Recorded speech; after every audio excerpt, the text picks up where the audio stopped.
Hello YouTube, welcome back to my channel. And in this video I want to talk about Fort Knox. What do you think of when you hear the term Fort Knox? I'm sure you may have heard the expression used.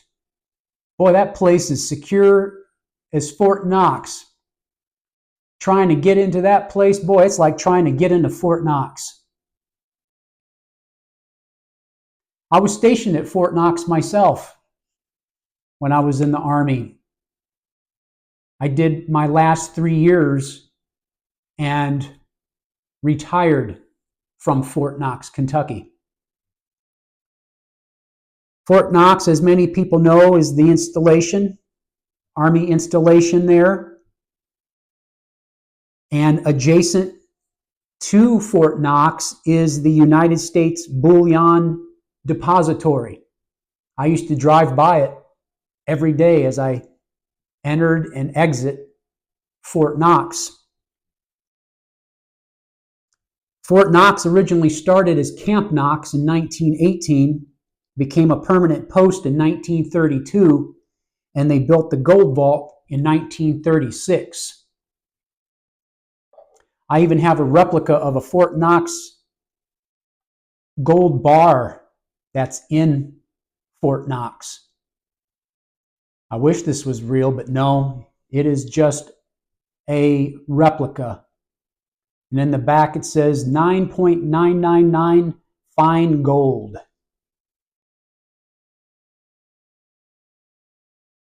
Is there any gold in there?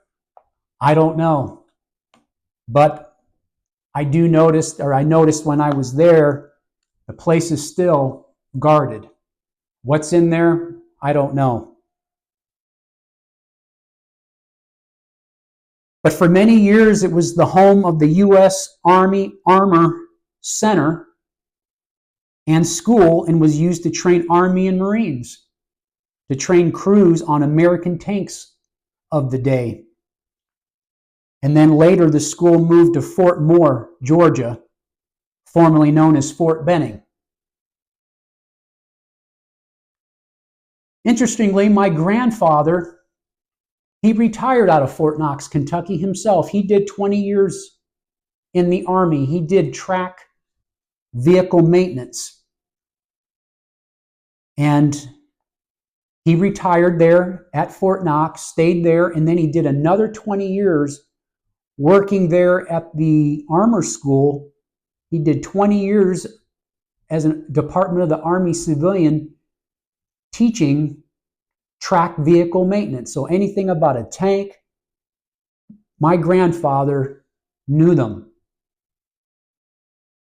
And I used to go most summers, a lot of summers from Ohio, I would spend with my grandparents there in Radcliffe, Kentucky, which is a small town just outside of Fort Knox. And I can remember my grandfather would take me on to the post. He would go to the commissary, or he would get his prescriptions and whatnot at the hospital there on post.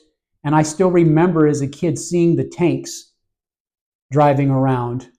And then at nighttime, you would hear the booms with the tanks and the armor doing their training at night. So I still remember it, and I'll post a picture of me standing in front of the sign in front of Fort Knox. But little did I know that one day I would follow in my grandfather's footsteps and be in the Army, do a full career, and just like him, retire from Fort Knox. It was just by sheer chance that that ended up being my last duty station. I'm sure many of you remember when the names of the military bases got changed. Some people weren't happy about that, and everything was being changed. It seemed like history was being erased and statues were being taken down and all of that. But I already mentioned Fort Benning, but Fort Bragg, Fort Gordon, Fort Lee, they're all changed. The names are different now. I spent many years at Fort Bragg, it's now called Fort Liberty. So prior to my time at Fort Knox, I spent most of my military career at Fort Bragg, home of the 82nd Airborne Division, Special Ops units, all there. And I would say that was probably my favorite place to be stationed. I really enjoyed the Fort Bragg, Fayetteville, Fort Bragg area. So which leads to this video. Fort Knox is still the same name. It didn't get changed. Do you know who this man is?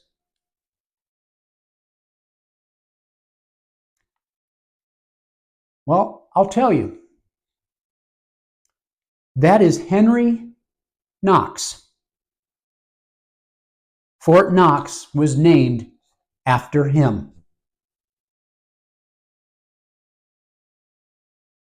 He was born in 1750 and raised in Boston, Massachusetts, and he would become a commander of artillery during the American Revolution. He would become a general in the Continental Army during the Revolutionary War. And he was the first Secretary of War. Now, here's the interesting thing about him. When his father passed away, he gave up school and found a job as a clerk in a Boston bookstore to provide for his family. He loved books. He enjoyed reading about history and military science, particularly artillery. He was self-taught, and he had the equivalent of a 5th grade education. But what did he do? He kept reading. We have to remember, in the 18th century, that was what? The Age of Enlightenment. And in that era, it was widely understood that if you wanted to know something, a good way to learn was to read books. And he would later open up his own bookstore. He was a big guy. They say he was gregarious, intelligent. And when protests were going on in Boston and the revolution was in the air, Knox joined a local militia group commanding artillery. And General Washington, he assumed command of the Continental Army, and he ran into Henry Knox and was impressed with him and commissioned Knox as a colonel. Now get this, Knox was barely 25 years old at the time. And we have to remember, now this was 1775, and we have to remember these folks during the Revolutionary War were young. Knox, look at that, 25 years old. What were you doing at 25 years of age? And Washington was 43 years old when he assumed command of the Continental Army. And you got to remember, he never commanded an army before. These people were winging it. Thomas Jefferson, he was 33 years old when he wrote the Declaration of Independence. General Nathaniel Greene was another general that worked with Washington and Knox. And he was another one. He had the equivalent of a 5th grade education. And where did he get most of his knowledge from? From what he read, from books. And here's another side note. Nathaniel Greene, Henry Knox, and George Washington were to be the only general officers in the Revolutionary War who stayed to the very end. Those three were very good friends. And General Washington really thought highly of Nathaniel Greene and Henry Knox. And the things that General Washington wrote about them is really amazing. And that's how we know how he thought so highly of those men. Now, here's what really led to Henry Knox's fame. Now, remember, he's 25 years old. He's a colonel. The siege had begun in April of 1775, in the days after the Revolution's opening battles at Lexington and Concord, when local militias cut off the city of Boston from the surrounding towns. So Colonel Knox had this idea. He suggested that cannon might be used to drive the British from the town. So Washington thought that was a good idea. So Washington sent Knox to Crown Point and the recently captured Fort Ticonderoga in northern New York to retrieve 59 cannon and mortars and bring them to Boston. It's an amazing feat. Knox and his men, thousands of them, moved the cannon 300 miles in 56 days with the help of oxen and ice sledges, and arrived outside Boston in January 25th, 1776. So those guys were cold. Even Henry Knox, I think, came close to having cold exposure.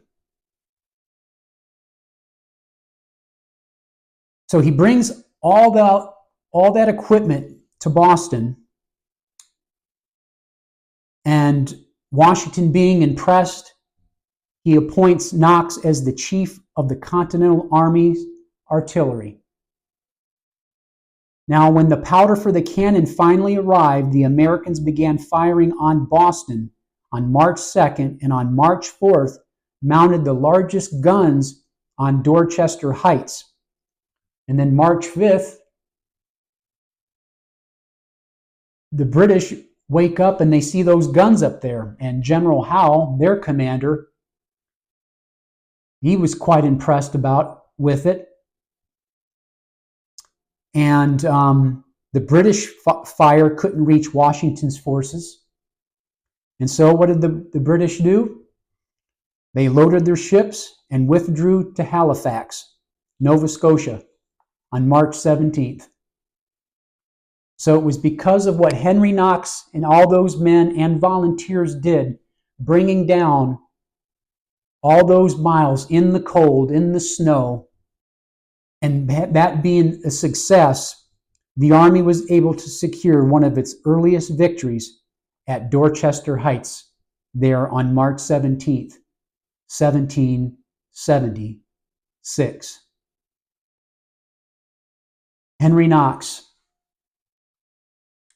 And so I wanted to share that and even have my Fort Knox Kentucky coffee cup. Having been at Fort Knox myself, a grandfather at Knox, hearing expressions, it's like trying to get into Fort Knox.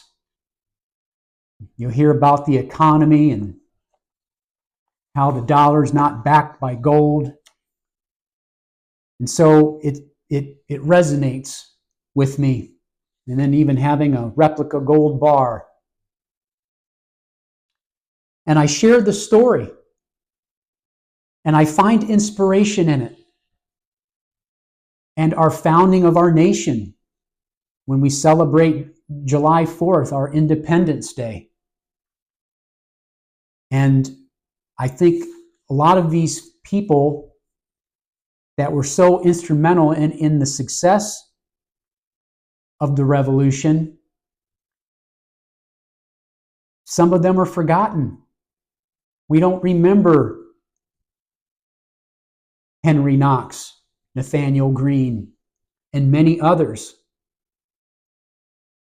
And when you read about them, I find inspiration in them and just how human they were and how they were brought up and how young they were, trying to figure things out. And the amazing thing is where they got their information and what they learned, and how they were readers and studied. And a lot of the things they learned and what led to their success during that enlightened period was what they read in books.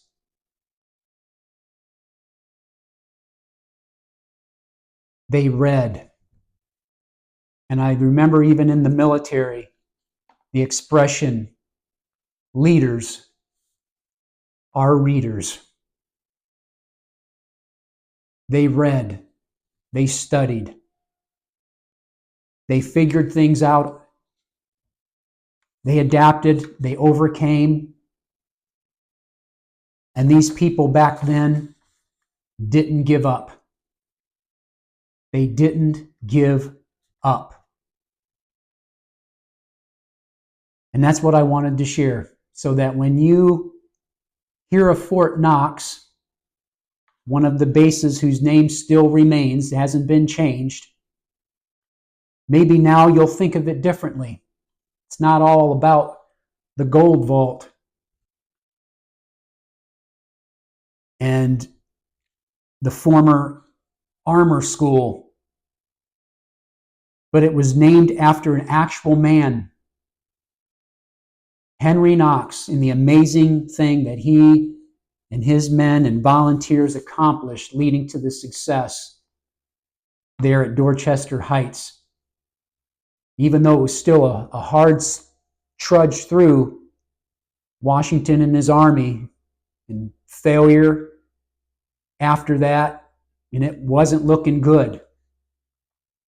But because they didn't quit and they kept going, they ended up being victorious. And that's all I wanted to share.